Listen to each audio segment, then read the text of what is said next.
We are live. Hello, everyone, and welcome to the Helping Friendly podcast. It's December. It's holiday season. It's the end of the year. It also means that we are coming to the end of our 40 for 40 series. And while I was prepping for this episode, I kept thinking that Curveball and Casvat Vox, they were not that long ago. This is really modern era fish. It's almost the end of 3.0, and it's wild that we're already there. And today, we're going to be discussing November 2nd, 2018 from Las Vegas, Nevada. RJ and Brian are out, but I am joined by two Vegas professionals. I have Jonathan Hart and HF Pod alum and a huge part of our Osiris family, Matt Dwyer.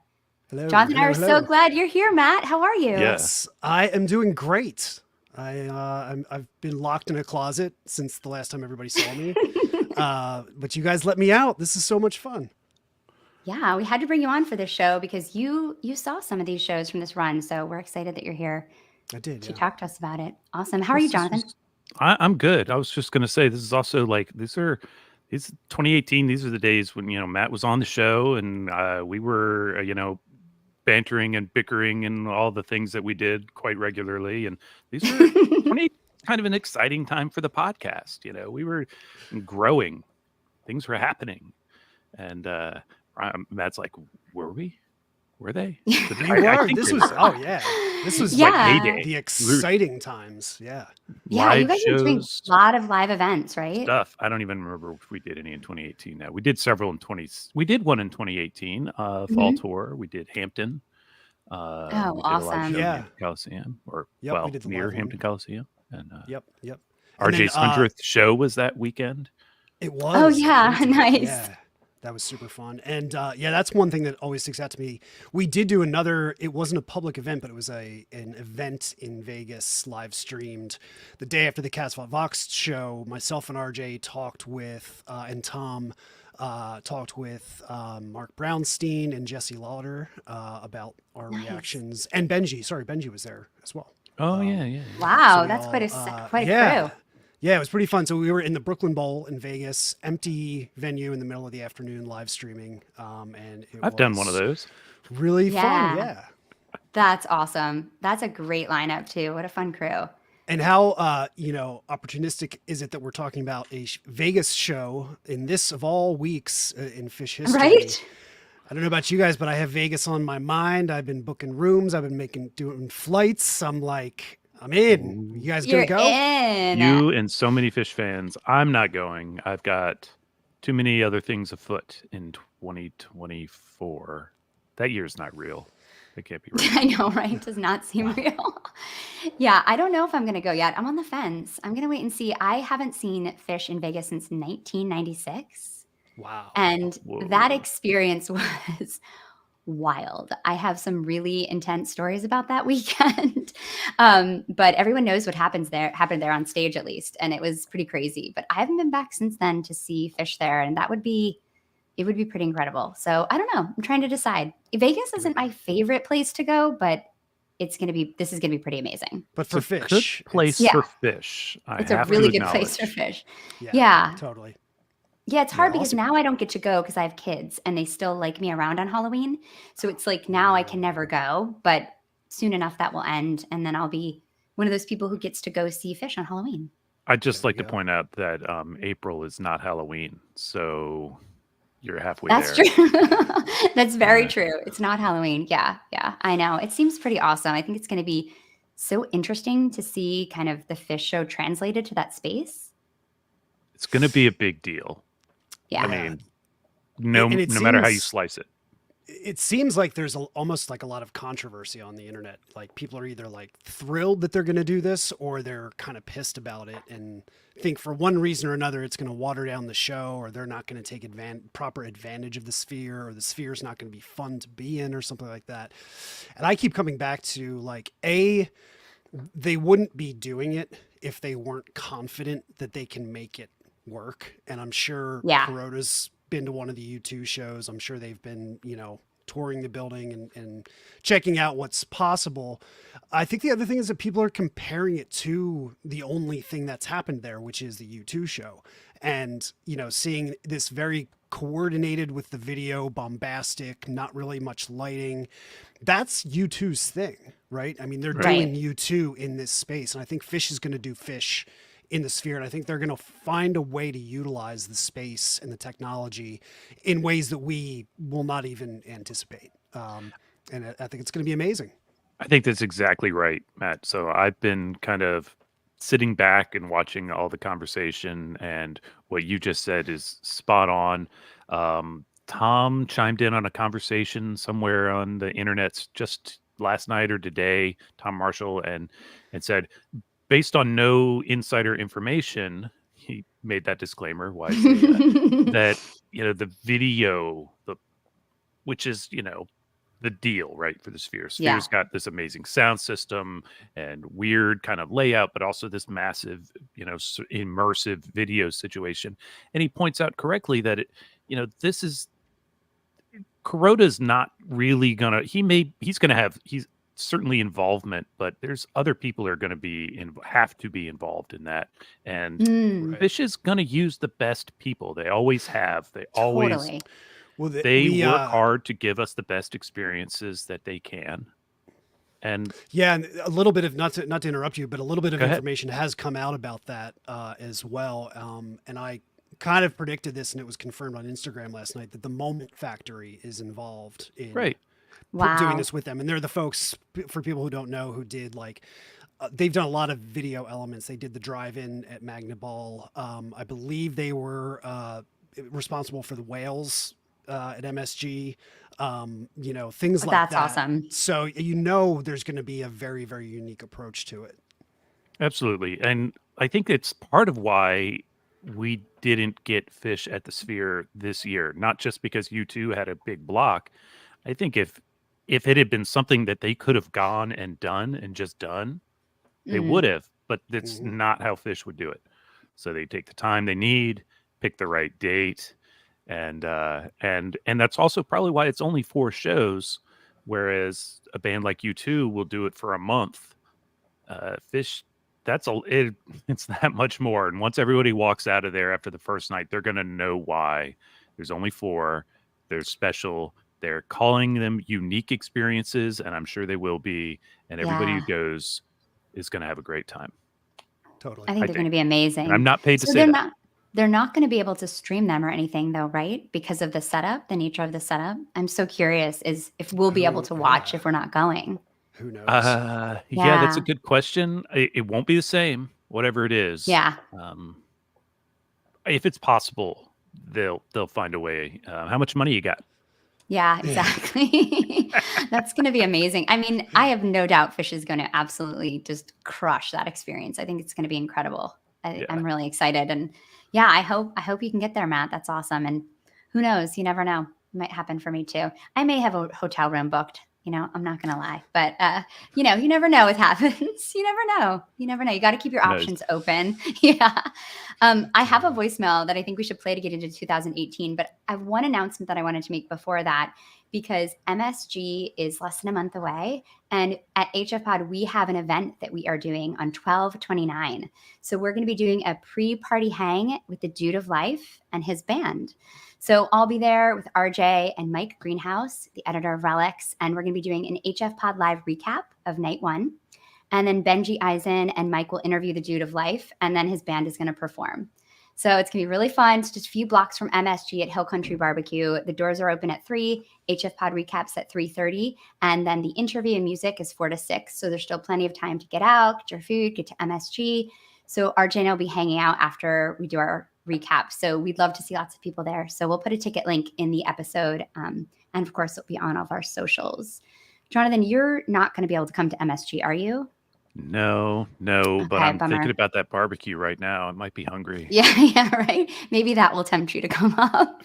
Matt, are you coming down or up? I should say? This is what I always say about MSG. We don't have anything planned, but I'm sure we're going to wind up there for a night or two. Awesome. My parents actually proactively told us that they can watch our daughter on New They Year's did not. Eve. That's so great. I was even thinking about it, and I was like, oh, I guess we'll go then. So, yeah, I mean, I'll probably see you there. That's awesome. Okay, good. Matt will be at the HF Pod pre-party. I'm already calling it now. Okay, so I'm gonna try to play this voicemail. You know, this is something that RJ does, and we'll see if I can do it here. So I forgot to check it with you guys beforehand, so it's always good. Let's see here. Okay, all right, Hey everybody, it's me again. it's me I again. just have a question. I actually just thought about it. Do you only get one opportunity to walk 10 miles into a concert that's been canceled?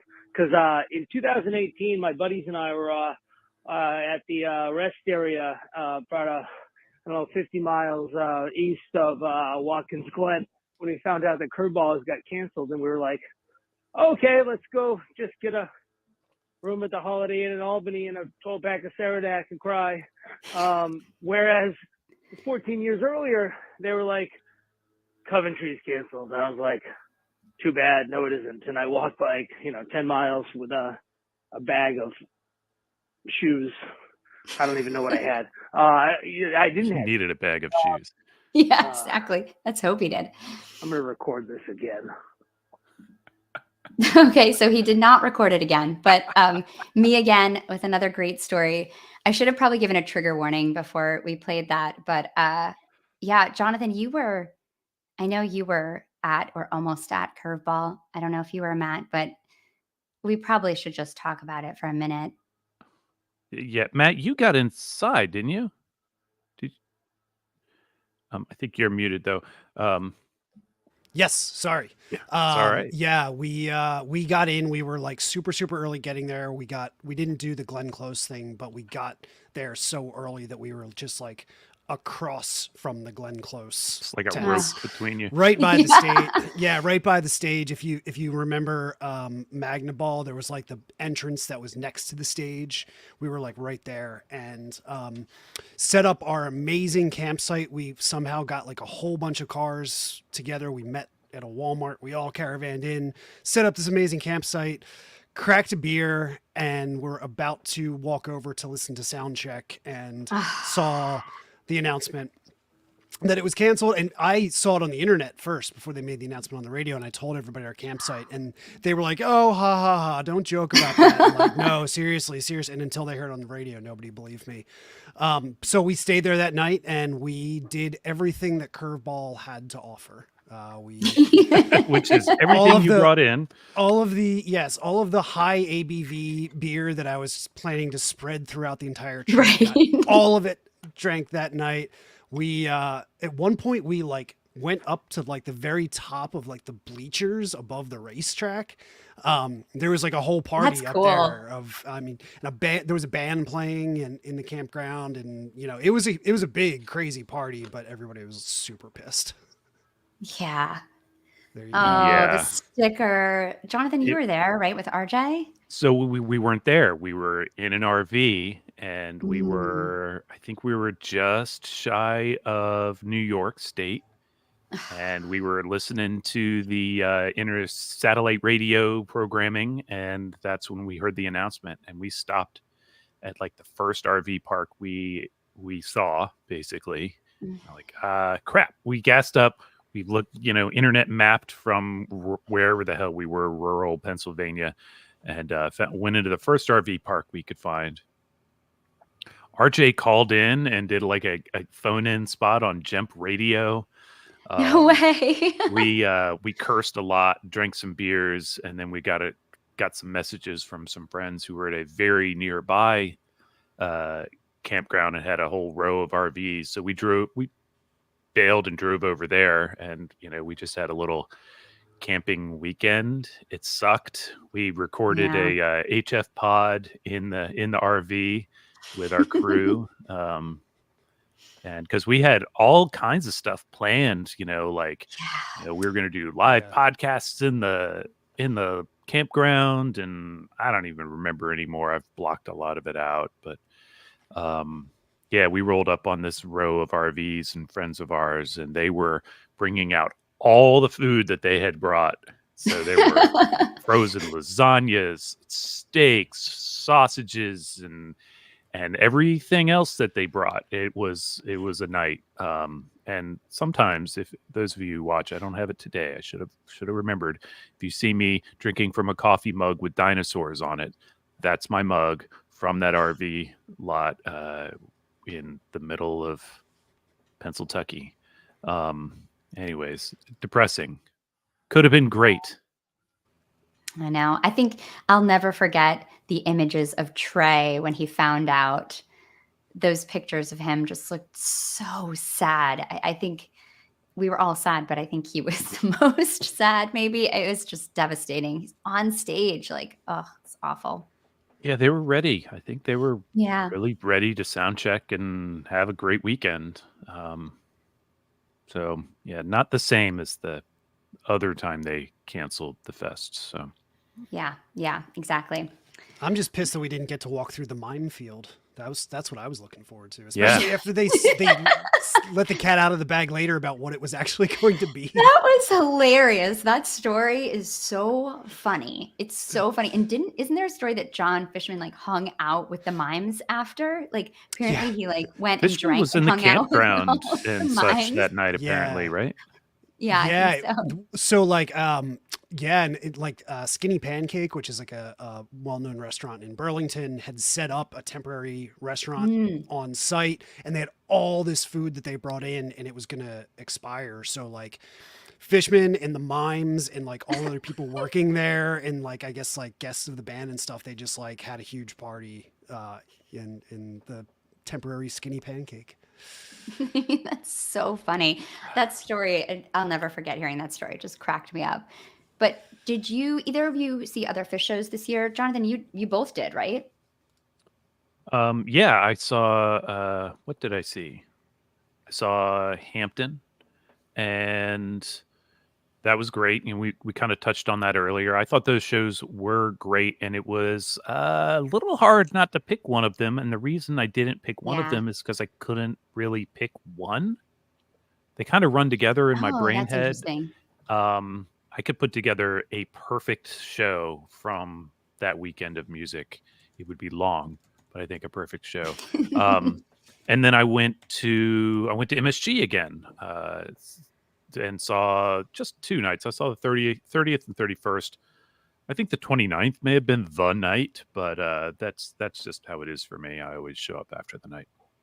I don't know. I think the 30th is incredible, but I'll talk about that later. That was a good show. Yeah. Matt, how about I you? had a good time.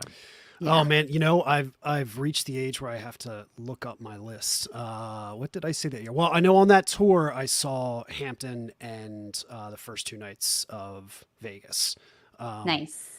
So that was like 5 shows. I was at Dick's that year. It looks like Merriweather. Nice. And then the 30th and 31st at the Garden. Yeah. So Yeah. Yeah. So we were all there at the 30th. Yeah. I only saw 2 shows this year. I saw Camden, which was August 7th. Just an okay show, but like some really great peaks. And that Down with Disease is one of my favorite jams of the whole summer. And also I saw 12/30/18, which it's definitely one of my favorite shows of 3.0. I mean, that show is incredible. You've got like the opener with like alumni, Jimmy Page alumni, and then that crazy Mike's Groove with the first Glide in like since 95, I Glide think. 2. Yeah, Glide 2. Sorry. Thank you. Yeah. Which is maybe the only thing And okay to replace hydrogen. I don't know what you think, Jonathan, but is Glide 2 like an okay go there. substitute? Don't go there. And also the debut of Bliss in that set. I mean, it's crazy. That set was wild. And then the second set is just jams on top of jams, that everything's right. Plasma, light, shoegaze melt to end. This set and this show just totally blew me away. But that was kind of like when I started to promise myself I would never miss a 12:30 show. I almost picked that show too. I would have been Actually. really happy to. I Yeah, bet you would, it's so yeah. good. Yeah, it's so. But I loved this show too. I'm excited to get into it. Let's go to Meg's Corner really quick and get that done, and then we can move on into the show soon. We got to So- do some pop culture, and We got to do some there's pop culture. a little We bit of also- something We else. got something special, kind of. Is it Someone special? waiting. It's Well, unusual. We'll see. It's unusual. We'll find out. We have 39 shows in 2018. Would have been in the 40s, obviously, if Curveball hadn't happened. There's no Mexico this year. They're going to do a big summer tour, start out west, go down south, down to Texas, back up to the southeast. Then they do this weird thing. They go up to Camden, back down to Raleigh, and to Merriweather. Then Curveball is canceled. Then they return to Dick's for the 9th year in a row. Then they have an excellent fall tour of 14 shows in Albany, Hampton, Nashville, Rosemont, and then Vegas for Halloween with the Casbah Voxed album. And then, of course, what I think is an incredible run at MSG for New Year's Eve. We've got Mercury as the gag. Trey is also going to tour a lot this year. He's going to do 2 shows at Radio City Music Hall, one with Tab and Dave Matthews for hurricane relief for the Virgin Islands and Puerto Rico. And then he's also going to go back in March and join Bob Weir and Phil Lesh for a set in the Encore. I was so pissed because I was going to go to that show and then bailed last minute. And then Trey showed up and I was like, that's what you get. Most of his touring that year will be solo acoustic shows, though, and there are going to be a few shows with the Tab Trio that summer. Mike's also going to tour with his band a fair amount this year, especially in the winter, and he's even going to play at Camp Green Sky. And Fishman is going to tour a little bit this year with the Mallet Brothers Band out of Maine. I did not remember that. Have you ever heard them, either of you? I've never listened to them. I did probably at the time. Yeah. That's where I'll stay. Yeah. I don't That's where I'll stay. remember much of it. Perfect. Yeah, probably. Right.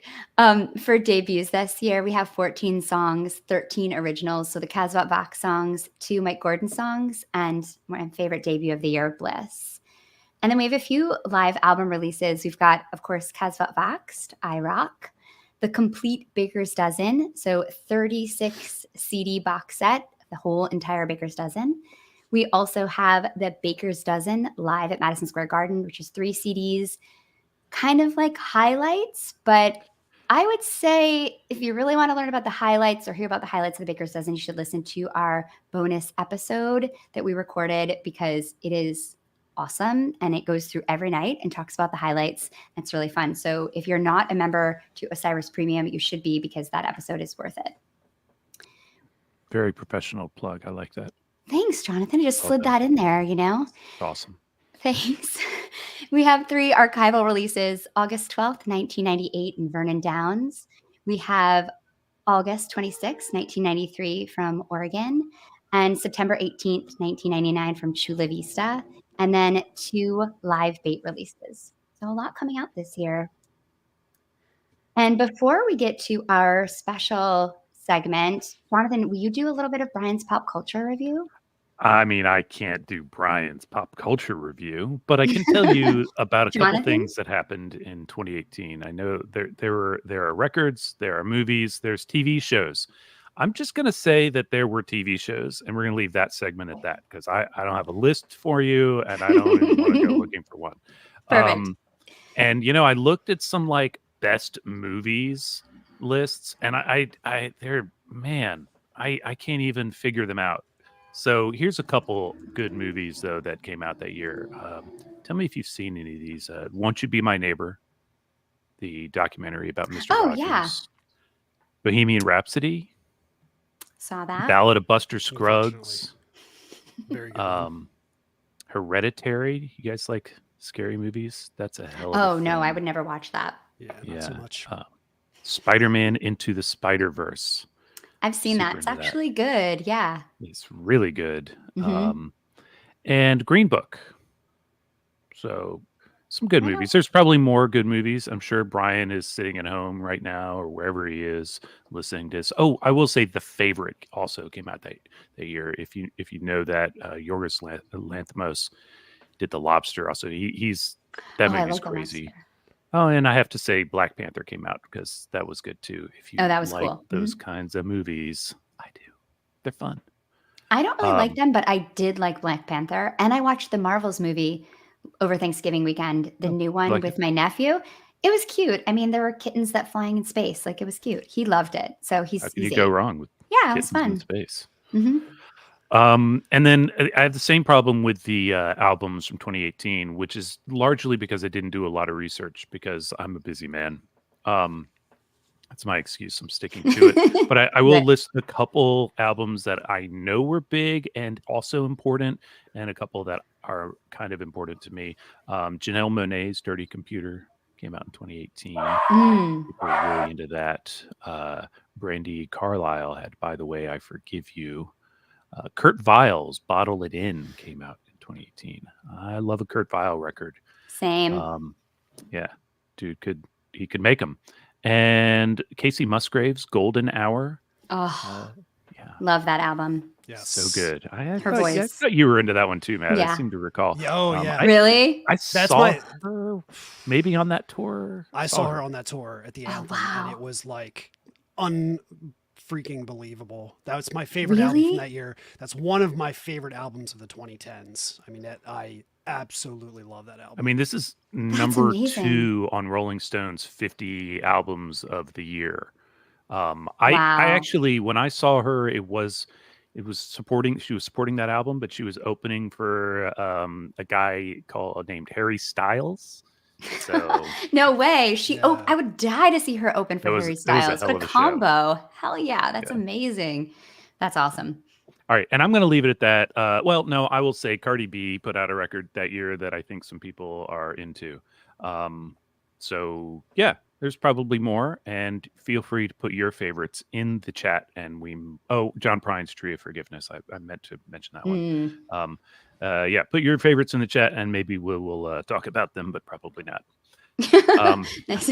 Nice honesty there, Jonathan. I like that. Hey, it is Yeah. what it is. Put it We in got there. we We'll got try. a lot to get onto. We got a lot to get onto. Before we get into the show, we do have a special guest. He's desperate to come on and share some thoughts about this year. He's a 2018 Stan. He's known in some circles as Young Ryan. Let's bring on Ryan Storm.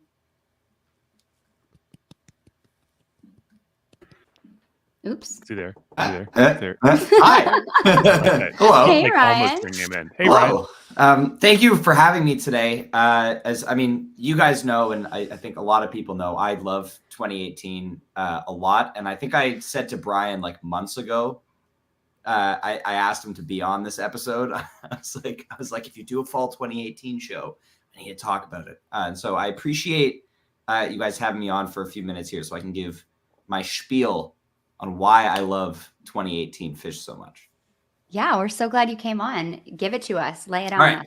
So let's set the scene going into this year. You guys talked about it a little bit, but the Baker's Dozen has just happened. We had a, very small touring year. You guys talked about last week. It was like 28 shows in 2017. And then Phish doesn't play a show from December 31st to July 17th. So you have this insanely long break. No Mexico, no, early summer tour. Like they waited until the middle of July. So I remember feeling at the time like it was an insane drought. And I was like, we need Phish to start playing again. And then when they do come back, you have a lot of differences. I feel like, the band, I think, started approaching shows differently in 2018 after the Baker's Dozen, changing up, like looking at songs differently. Like, we see the renaissance of Split Open and Melt starting in the summer. Trey's new tone, which is being constantly tinkered with throughout the whole year and is definitely a bit polarizing in the community and, had some issues throughout the summer. And I think the year is not best looked at in terms of full shows, which, I guess you can then, make the point that like, well, then it's not very good. But as Megan said about the Camden show that she went to, that Down with Disease is incredible, absolutely incredible. And then the rest of the show isn't that great. Because another thing about 2018, one of the sloppiest years for Phish compositionally. But why I love it so much is because of the improv and what they're doing when they get into these jams. There's so many shorter jams, longer jams, where they're getting into these deep, deep spaces and exploration. Thank you, Came to Play, for doing that math. Sorry. He It's good. Came to Play said that he just did the math and Ryan was 7 years old in 2018. Pretty much. Makes him And an expert. Brian's not here, sadly, but one of his favorite things, and I agree about 2018, is the post-peak jamming. A lot of times in Phish, a jam is about building to a peak, and then the peak dies away, and you go into the next song. In 2018, one of the We're getting hallmarks. into that. Don't worry. Good. Yeah. But one of the hallmarks of the year is you hit this peak, early on, middle of the jam, whatever, and then they keep going. Something like the Alpharetta Carini, would have been a great version if it wrapped up at 12 minutes after that great peak. But then the really good stuff happens afterwards. So there's so much exploration that happens. There's so much good improv in pretty much every single show. And you start to see the effects of the Baker's Dozen, when they were like, we need to jam out some songs we don't normally because we're doing 13 nights in a row with no repeats. And this is part of the road to 2021 where we see that blossom, fully with like, we're going to jam every single song. So you see like at Hampton in the fall, Camel Walk is 9 minutes, but it's the longest Camel Walk to date, pre-2021, of course. But you get things like that. And the band is led by Mike and Paige so like confidently throughout this year. Like the two of them are the baseline of these dark synthy,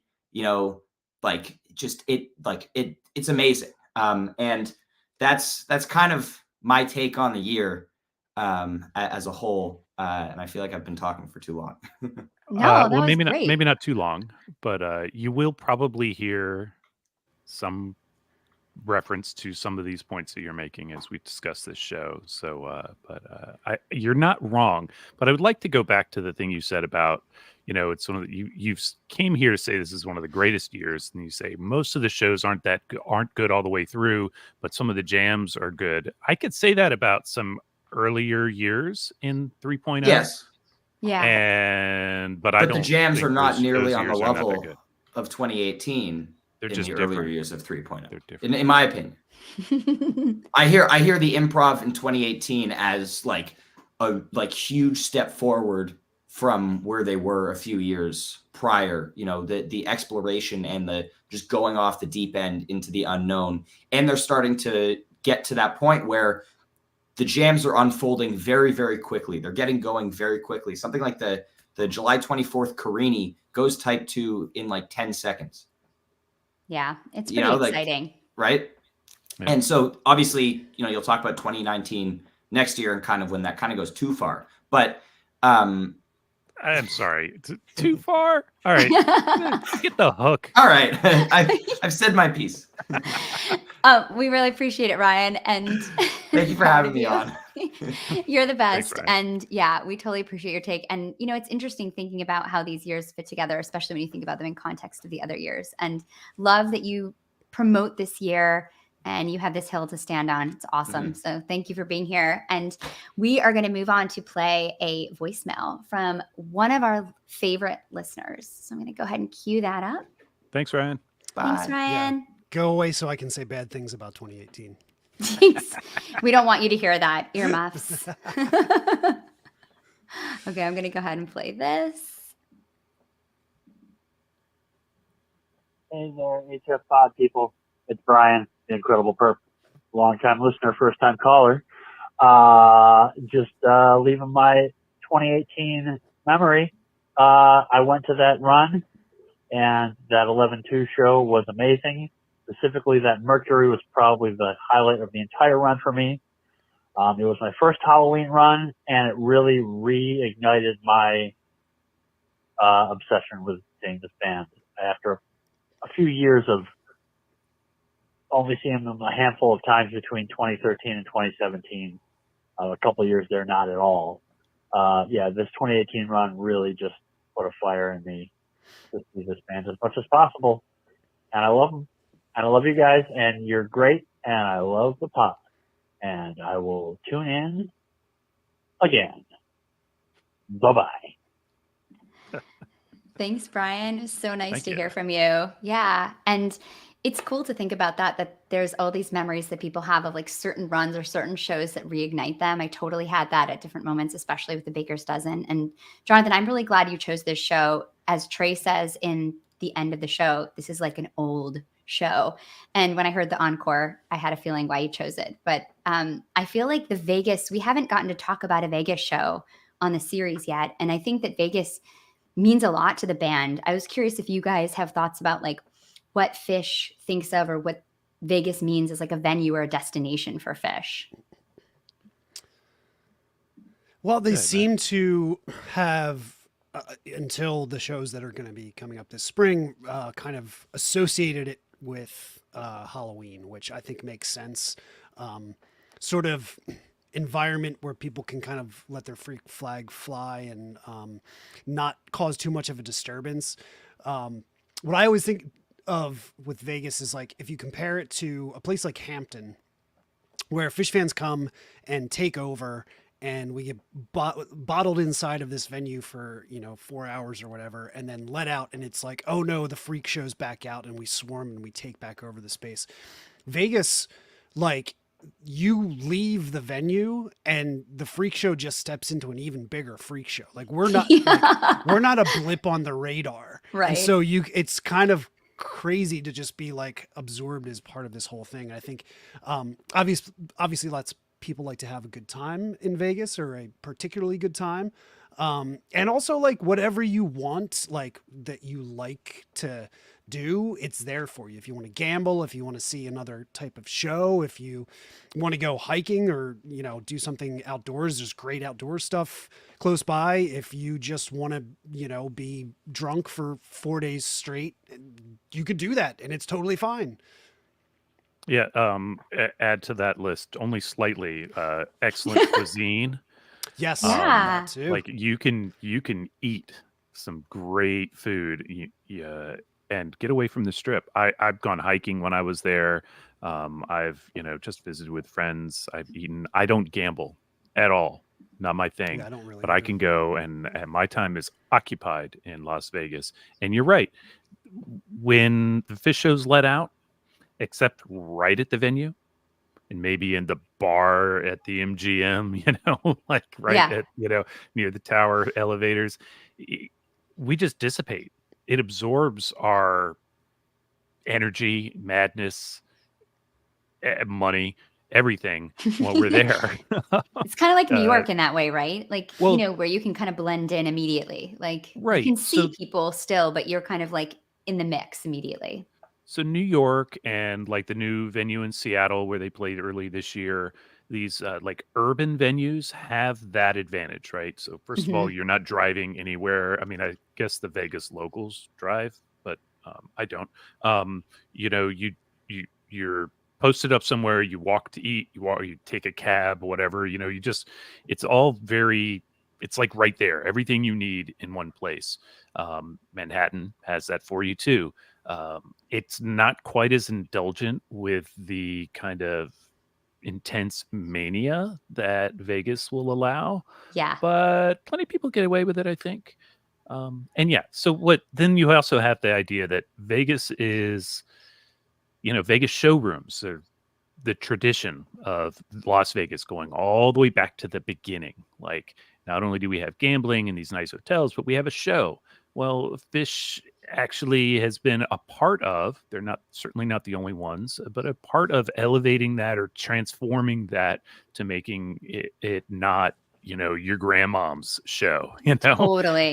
It's the kind of thing that, anybody can go and do. And so now it's a rock and roll destination too, and has been since the 90s, at least.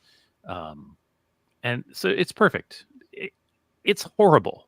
And it's perfect. Like Manhattan. I mean, it seems like it's one of those places that Fish really loves to play. And I think they really enjoy, especially in this, like you see this so much in 3.0, where they like these spaces where they can go play 3-4 nights in a row, or now 7, 13. I think that they really like to set down in a place and play there. They feel really comfortable. I mean, they've been at the MGM and Grand for a while now playing there. And, they've done some incredible stuff there. So, it's a place they feel good. April's going to be a big change in that respect. But, taking it up a few notches in the performance and the show. So, yeah, Vegas is a fun place to go. It's easy. And they deliver largely, I think. Wouldn't you say, Matt? Yeah. I've been to nearly all of the shows at the awesome. Grand, except for the show that we're talking about today, of course. Of course. But yeah, I mean, like, other than I think I've only missed 3 of the shows there. I love it. I mean, the venue, it's kind of the sad part of them moving to the Sphere. It's going to be a cool new experience, but I love the MGM Grand Garden as a venue.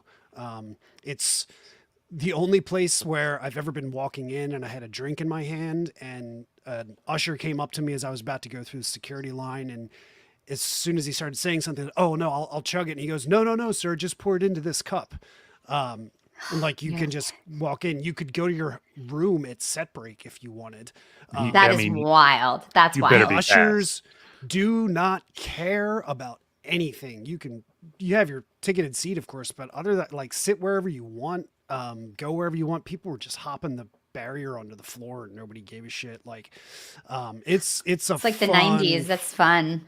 Yeah, and small because it's not a hockey arena. It's primarily built for boxing, and it's kind of Oh. like more of a basketball sized arena. It's small. It's tight. Like you feel like you're on top of the band no matter where you are. And it also has that thing going for it, like the Garden used to have, where there's not like multiple levels. It's just like Oh. one continuous bowl that wraps around. So like it feels very, very intimate and not like big and corporate-y. And you can So it always has get that to your concourse friends kind of unless a thing? they're on the floor and you're not. Yeah, because you Yeah. can just go around. Oh, that's the Yeah. best. Love That's that. so nice. Yeah. Jonathan, why'd you pick the show? Oh, I don't really know. Make it up, please. I know. I think honestly, I told you guys this earlier as if it were a joke, but I think I honestly picked it because it's a good show and it has bike. Yeah. And but there's some good jamming in this show. It's not a perfect show. And we will get into that. I know Matt has some notes to that effect. But it is but there's some great stuff here and it's a lot of fun. And I think that I think it's a good example. It has some of the Ryan mentioned the like what I've referred to as like the machine jamming. I don't know who came up with Yeah. that term, but I associate that a lot with something that I saw at Hampton, but also it's in some of these jams like the Mercury, and that stuff is really driven by some grinding tones that Page was using and Mike driving really deep bass lines under them. They're really, really cool sounds. Some of that's in here. Obviously there's no Cosmet Fox because they had played it earlier Right. in the run.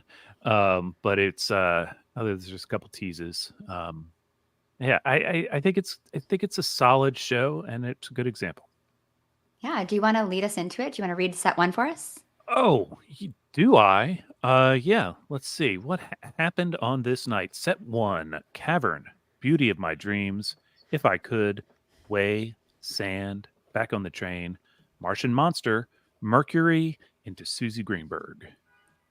Nice. How about that? Matt, do you want to get us started with your thoughts on the set? So here's what I don't like about 2018. Just That was- go right into it. Perfect. I love it. Sorry, I love folks. it. Matt's going to go right for it. So just for some context, and I think it's hilarious that you had Ryan on earlier to talk about this, because he's probably one of the people that I'm talking about here. There are a lot of people that are very, very enthusiastic about fall 2018, and I'm not one of them. I think there's some good stuff. There's certainly highlights, right? And that'll apply to this show as well. But overall, I think this is where some people complain now, and I agree to a certain extent, except for like kind of much recently, but like feels like after the Baker's Dozen, there was a sort of sameness about a lot of the jams. Like you could bucket the jams into like one of several categories. Like it's a bliss jam, or it's gonna do this, it's gonna do that. And this is kind of around the time where like I kind of stopped re-listening to a lot of shows. Like because it would be like I'd have so much fun in the moment and it would be great and I'd love the jam and everything, but I'd be like, I don't really feel a need to listen to that jam again because like there's like 10 other jams that I think sound like it. And I think this is where that really started to happen. And I think it's easy to look in retrospect and see that based on the years that have followed. I just had a premonition about it at the time that like jams that people were flipping out about. I was like, that's nice, but like I don't think there's anything super unique about it or special. That said, there were some really good stuff. Going back to Hampton, I remember that there was a great Golden Age the first night, and there was the Simple Yeah. that everybody knows from the third night. But even with that Simple, like there's lots of just like very peaky jams from that year. So like Absolutely. pick one, The other thing is I think that this tour, rightly so, often gets compared to or is looked at as like a sibling to the fall 2013 tour. They played a lot of the same venues. It was, leading up to a Halloween where they were debuting some new material. And I thought that fall 2013 was absolutely amazing for the exact opposite reason of the way that I feel about 2018. Every single jam was like something you had never, ever heard before. And it was like they were composing new songs on the spot.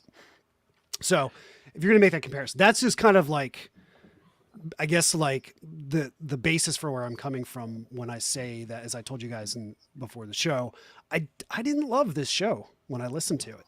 I think it's got a couple of nice things, but overall, I think the band sounds really tired, which is, it's the end of the tour, the end of the 4 nights in Vegas, even though they treat their bodies better. I'm sure it's like got to wear on you.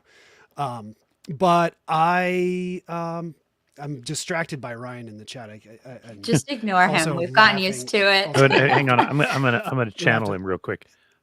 Bad Matt. Okay. Yes. Yes. There's also a lot No, of yeah. jaded vets accusations here. You're being called a jaded vet, Matt. I love it. I just like to say I don't I'm think older you than are. Matt, Yes. and I picked If- it. Yes. There you Oh go. no. So, And so and not by the all way, jaded vets feel this way. loved Cats Not Voxed. And I loved the night before this. I loved the first, and I had fun at the Hampton shows. And I these are not bad things. And I also think it's funny because anybody who has been tuned into HF Pod for quite a long time knows that I'm anything but a jaded vet. Right. Jonathan just Definitely. happened to pick a show that I don't. Maybe I I'm listened to, Super excited about this. and I I know, listened to it's it great. today, and I was like, I don't know, it's fine. So, Matt, I would like to hear you talk about what, if any, highlights you found in the first set. Mercury. The Mercury Yeah. is the highlight of the night. It's a fantastic jam. I love the Caswad Vox synth tones that Paige kind of carries over into this Mercury. But then you get into that, like I called it in my notes, a sludgy jam. That's That's that very machine jamming or whatever. Yeah, Same but thing, and that's kind of like everywhere. And it's in a lot of like almost every Split Open and Melt since then kind of sounds like that. And so it's good. It's just like, I'm not going to be like, oh man, I have to go back to the Vegas Mercury. But the thing that I absolutely loved about it was the sparse, ornate jam at the end with Trey sort of like Yes. Fishman completely drops out and Trey's kind of playing the Mercury theme. And it's absolutely gorgeous. And I wish that had been the entire jam. Yeah. I love that part. I want to come back to it, but first I will say that I like the song selection on this set. Most of it doesn't really blow my hair back, not just because it's so short. Love Beauty in My Dreams, If I Could, has a gorgeous solo from Trey, and it is a nice kind of rarity. And I haven't seen that song since '94. So what the fuck? Yeah. Come on. Yeah. Sorry, I just had to make sure we get our, explicit rating for this episode. And otherwise, it is pretty stock standard. The sand is fine and good. Back on the Train, fine and good. Martian Monsters, short, hadn't really found the legs that it might later, arguably. But even still, it's not really ever been a huge jammer. And this Mercury is amazing. I feel like it's got like 2 quieter passages. So the initial jam is quieter may not be the right word, but Trey's doing a lot of like long stretched out notes Yeah. but they haven't, it's before the sludgy bit, and it's melodic, but it's different to the later part. The sludgy bit is fun, it's interesting, and maybe because I didn't listen to a bunch of 2018 and I haven't for a while, it felt pretty novel today, this week for me. And if you are only going to one show or one jam, then you're going to do fine. If you do listen to a lot of them, you're going to run into what Matt's talking about. And I totally agree Mhm. with you, Matt, that there is a lot of similarity in the jams. I do like that this sound has found its home in Split Open and Melt because it belongs in Split Open and Melt. Yeah. It's a very Split Open Totally. and Melt weirdness.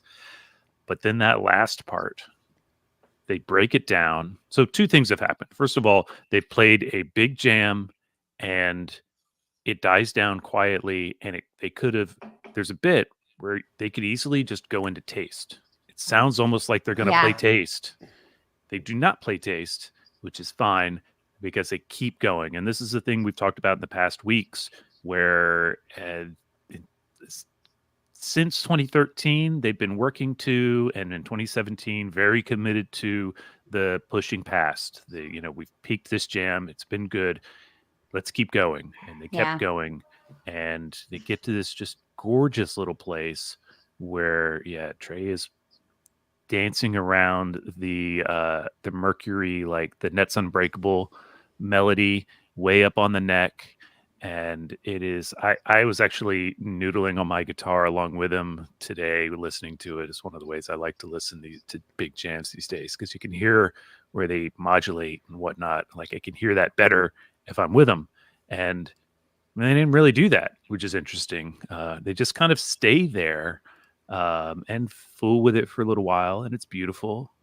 And then Susie Greenberg to wrap up the Just- set. Yeah, I it's like so it. interesting. I really liked this set. It's so interesting to hear you say that, Matt, too, because I felt like they sounded really energetic. I felt like they came out and sounded pretty hungry during the cavern. And then I think if you have a set that has a bust out that's really emotional, like If I Could, and Jonathan, similar, like when I heard it 12/30/22, I hadn't heard it since 96. So this song is like never played, I mean, it had been played in 2014, but it's rarely played. And this song is just, to me, one of the most romantic, best things Fish has ever written. It's just, this song kills me.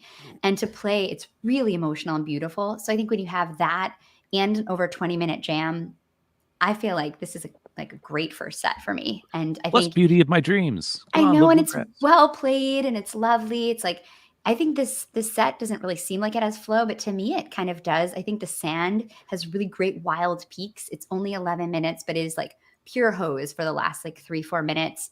It's wild. I don't love Trey's tone this year. It's like really sharp to me. It sounds like not warm at all. But I think it kind of works in the sand. It's kind of like, I don't know, a little like abrasive almost, no pun intended there. But the Mercury, I think you both Is it talked about it. papery? Exactly. I think you both talked about it beautifully. This was kind of when Mercury was really jamming a lot, right? Like it's been played 38 times. The jam charted 13 times, and most of them happened before or within 2019. So this is a song that needs to come back to the jam. Like they played a little bit of a longer one, I think in like Alpharetta and like 1 in 21, but they've really not been like stretching this song out. And I love how the beginning of this jam stays type 1 for a while, for like 15 minutes or so. It's still within the Mercury, which is so perfect because this song is so like built for that. It has so much space to move around in. And I think it's a cool type 1 jam. And I think you both talked about it beautifully. The end part is just, I think Paige really stands out, at like 20 minutes in, they start to peak and Trey's playing like these repeated high notes and Paige is going off on the piano. And then they hit that huge peak and then he just lays on the organ and it's like, oh, it's so good. And then there's like crashing cymbals and organs swirling. There's just so much going on. And yeah, I love that like crunchy, dark groove and that last few like super interesting moments. It's just, I feel like they sound like they have a lot of ideas left still, even in like the trail off, which is always kind of what I'm looking for. Like, are you still thinking? Are you still in that exploratory space, even if it's melting away? And yeah, I think Susie's a fine set closer. It's not my favorite song, but that's my hot take for the day. I like that. That's a good good hot take. I mean, it's a rock song. It's fine. I think fine. I've just You heard get a it good Page so many solo in it, times. so. Yeah, that's true. Yeah, that's true. Jonathan, do you want to read set 2 for us? Well, I think RJ would appreciate it if we take a short break for everybody who is listening after the fact. Everybody listening live will see me do this. And we'll go ahead into set 2, which reads a little something like this. Soul Planet into Down with Disease, into Coyote, sneaking Sally through the alley, into Light, into Slave to the Traffic Light, with an encore of Hold Your Head Up, into Bike, a little more Hold Your Head Up, and Good Times, Bad Times. So, yeah. Yeah. Matt, take There's us some into stuff set 2. I Tear it down, love. Matt. It was all awful. No, I loved Mike's playing on the Soul Planet. Jonathan, I think maybe, actually, I think it was Ryan earlier said that Paige and Mike really shine in this year, and I have to agree with that. Trey's kind of just traying, almost bordering on a little bit of a whale call situation, but Mike is playing his tone and his choice of notes is very, very tasteful. And I was kind of zoning in on him. Once again, probably my favorite part of the whole set is this space between Soul Planet and Down with Disease. I mean, it's too brief, but it's absolutely beautiful. I wish they'd, as they did with the Mercury, kind of like stayed there for a little bit longer. Yeah. Yeah. Light was good. I felt like they kind of got the energy back at this point after the disease, which was a little uneven for me. But once again, it has the same Fall 2018 vibe. But then once again, space at the end of that, gorgeous, before they go into Slave. So it's those little moments in between songs where they're finding some really nice places to stay and explore. So it was a good set, but I do think overall, like I said earlier, I feel like there's a lot of like last night of tour kind of exhaustion going on here. The other thing that I just realized that maybe is causing me to think this is that this is kind of in the era when the tempos all started to go down a little bit before the last couple of years, when they seem to be making a conscious effort to speed things back up. So like, if I could, like you mentioned, I love that song. It was difficult for me to listen to it because it was like too slow, and it almost Trey solo, man. his solo is very Emotional. nice. Gorgeous. Yeah. It's very nice, but like the groove, like they just couldn't get into it quite enough. And I feel like in this set, that's kind of peppered throughout, where they just sound like they're sort of tired, but then, when they expel less energy and get into those quiet spaces, it's gorgeous. There's a lot going on. Megan, what did you think of this set? I really thought the flow of this set was pretty awesome. I think that starting off with the Soul Planet, this one's not jam charted. I'm kind of surprised about that. It's been played 25 times since its debut. There's 10 entries in the jam chart. And, I think this one is interesting. It has like a searching feeling to it. It has like a big peak. And then, like you said, Matt, that really spacey melt, which is really cool. And I love how it ends in the Down with Disease, like intro, which is like perfect. The Oe Como Va, even a quote I could hear, tease I could hear. I never hear any tease. And I'm like, oh my God, I hear this one. Super fun, just like playful, fun. And then I think Coyote actually really works here. I feel like it's a really inspired choice. It's not perfectly played, but good enough. Like, this is such a special song to hear that, like, I feel like you shouldn't really care if the song is played perfectly, because you're getting Coyote and like, that's fun. So like, get over it.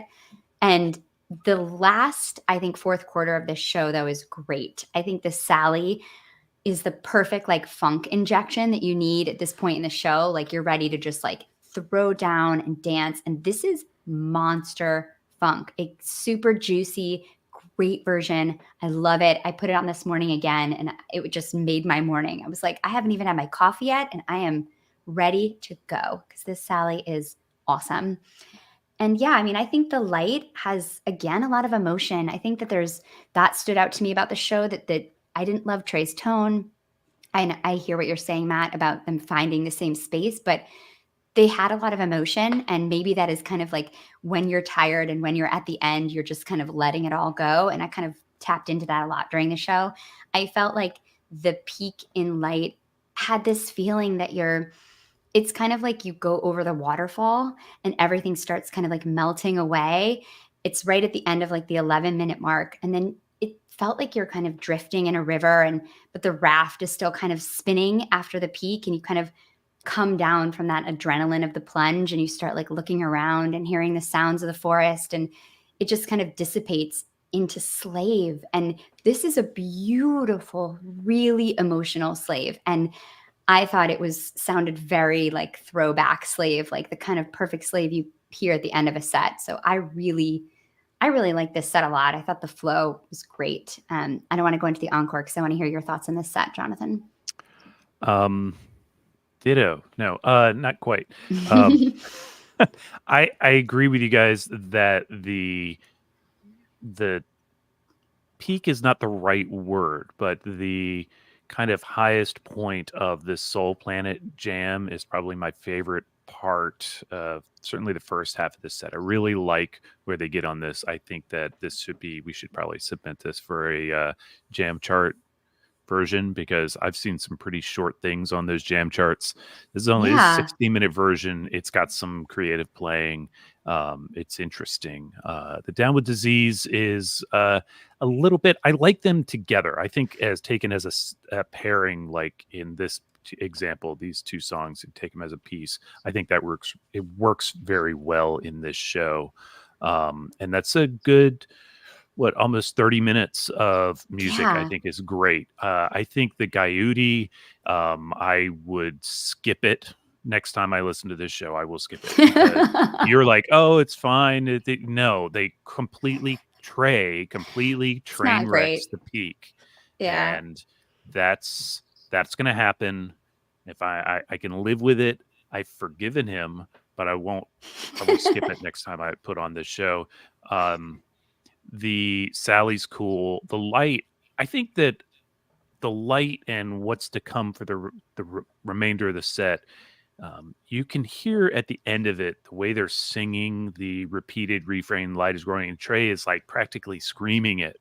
And you know something's coming out of him. Something's going on. It's not the biggest jam of the night, of course. But I think that it's kind of consequential, and then pays off even bigger with the Slave. The Slave is awesome. I really like this Slave.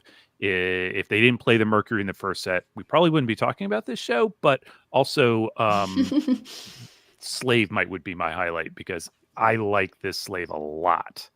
And I will go back and listen to this one again, because I think it's really good. And it slams into the finish beautifully. And then the encore. Encore's fun. This is like they feel good about the show they just played kind of encore. Absolutely. They are having a good time in Vegas kind of encore. And they bring out Fishman, and he does Bike, and Fish is, self-deprecating. He's like, I don't take anything seriously except music. Take that serious. Nothing else. And they sing Bike, which is just a fun, ridiculous song sung in a fun, ridiculous way by a fun, ridiculous band. And what could be better? Probably a lot of things, but I'm very happy with it. And yes, there's the twerking. I did not look this up for a video, but I bet there's one out there if you want to see that sort of thing. It's so fun. And of course, what a perfect way to wrap. You got to end up with a rock and roll song. Good Times, Bad Times is absolutely perfect for that moment, and a good time.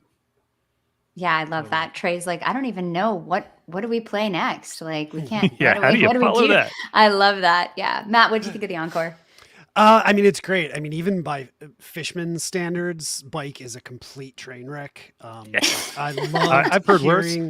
I've loved hearing like Page repeatedly trying to give him his note. The notes, and he just was not, like, he couldn't get anywhere near it. So I mean, but like, he's got the ear of a drummer. But he's also like the one member of the band that like when something goes wrong, he's so good at leaning into it and making Yeah. it a thing. So like if they had like played Bike as well as they've ever played, you wouldn't have the, you know, and the banter all after that and all that kind of stuff. I mean, it reminds me honestly like of the Merriweather 2014 show when they wound up doing part of Jennifer Dances. It was the Right. same Yeah, kind yeah. of like train wreck It's like, I don't know moment. this Totally. And song. it was I don't amazing. know. Yeah. So yeah, no, I mean the encore is probably the most consistently awesome part of the show as far as I'm concerned. It's so true. I'm just kidding. I'm just kidding. I'm It's loving great this. fish without It's- question. it's No sweet other fish. band could pull this Yeah. encore off. Yeah, it's why we love them. I was looking at the numbers, and so Hold Your Head Up, right? It's been played 537 times, which you kind of half that, right? Because it's played on both ends. Only Usually. 11 times has it opened an encore. So that's not very often. This clearly was not planned because they come out and yeah, Fishman doesn't know what he's doing at all. And I love that Trey's like yelling all this like Bob Weaver stuff. And I think it's so fun, playful. The vacuum is actually kind of fun. But at the end is my favorite part when Fishman's like, this is the funnest band in the world. This is the funnest job. Thank you so fucking much. Thank you. And then he's like, tries to run off stage and says, I can't run because my hip sucks. It's just like, it's just so, and then he's must be walking slowly. And Trey's like, Bob Weaver, Bob, Hashtag Hawkeye problems. right? It's just, Yeah. it's so much fun. And like, you can hear them and Fishman then like introduces the rest of the band. Like they never do that anymore, you know, and they thank everyone for coming. And it's just so playful. And Trey says that, yeah, where do you go after that? It's not often you get to see something like that. This is like an old show. And that's when you know they feel good and they're having a blast. It's like an early 90s show. And I love it. I think Good Times, Bad Times, like you said, Jonathan, just the perfect kind of capstone on that. So I loved this encore and I really liked listening to the show. And it was fun to get into it today. Matt, I'm glad you were here with your hot takes. This is great. I mean, you guys even gave me an excuse to take a shower today, so like it's a bonus. Hey, what Usually usually comes to roost? Here in my cave, just like, is this the same shirt I was wearing yesterday? Have I left? Have I slept here? Yeah. Yes, it's all been I same. just love that you came and brought bad reviews. You know, Somebody's Matt gotta do it. is the curveball for the show. You know, he's just like, the show's kind of That's perfect. Yes. You know, we haven't had enough of that in this series. So thank you, Matt. It's been a lot of fun to have you back on with us here. Anytime. Yeah, I hope we come back again soon, Matt. And I'm hoping I'm going to see you at MSG. I have a feeling I'm going to. Yeah, you probably will. Good chance. Yeah, awesome. Well, we'll be back next week with 2019. I have not picked my show yet. I am the person who gets to pick this week. And I don't know. I'm feeling a lot of pressure. I have a list of 4 or 5 right now that I'm narrowing it down. So we'll see. What's the deadline, Jonathan? Sunday? Is that when we have to announce? About 10 minutes from now. But I just Oh, want to point out shit. that I didn't pick a 12:30 show for 2018. You didn't. I know. I mean, is that just too obvious though? It's like one of my favorite shows of all time. That's It's a good just, show. and it's very not indicative of the year though. Don't overthink it. Just pick some random show because Fishman does something, or I love that. or That's pick awesome. 12:30. Yeah. Can I drop a plug before we Yeah, let's part do ways? it. Some of you know out in the community, I've been working for Cash or Trade for about the last little over a year. Lots of cool stuff coming up, including this is HF Pod exclusive. We're going to be launching a new app very, very, very soon. So stay tuned. It's going to be Wow. amazing. And go and check us out on socials. We've got lots of really cool things. Our marketing department is amazing. And they've got some contests going on. We've got like 12 days of Fishmas. There's like giveaways for New Year's Eve tickets for like a whole bunch of artists, including Fish. I think we have like a pair of 4-day GAs to give away. And Wow. like I think Billy Strings and Leftover Salmon and Neil Francis and like all this stuff. So go check it out for all of your ticketing needs and for winning cool free shit. That's awesome. Sounds good. Love Cash or Trade. So important what you guys are doing. And so glad that you're there with them. They're lucky to have you. Oh, thanks. Yeah. All right. Well, thanks everybody. We'll see you next week. Thank y'all.